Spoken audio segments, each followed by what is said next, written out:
You know, we had a revolutionary experience in our own relationship when we discovered that we walk different pathways to God, and that's okay. Yeah, that there are different pathways to spiritual growth was such a good insight for us, because I don't grow spiritually in exactly the same way you do. And our friend Gary Thomas, in his book Sacred Pathways, really opened our eyes to this whole idea. I tend to be a little bit more intellectual with my faith. A little bit more? I resonate with the Apostle Paul. I like to study concepts like grace and dialogue with that and get commentaries out. And you're about sermons and commentaries. I'm a contemplative soul. I like to sit with my journal and a cup of coffee for hours and meditate. Well, I remember when we Word. first got married, and Leslie would like go out to like Starbucks or something, and Tim Hortons, whatever, and have some coffee, and like be away for, I don't know, a couple of hours, and come home, and I'd say, "Where have you been?" She'd say, "Oh, I've just been with God."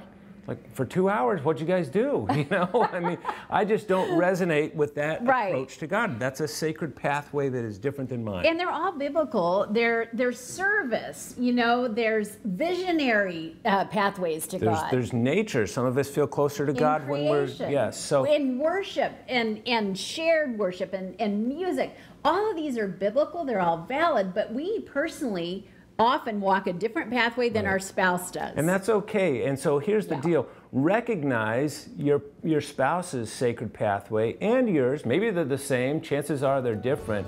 But validate each one of those. Don't think you have to convert them to your pathway in order for them to be close to God. Right.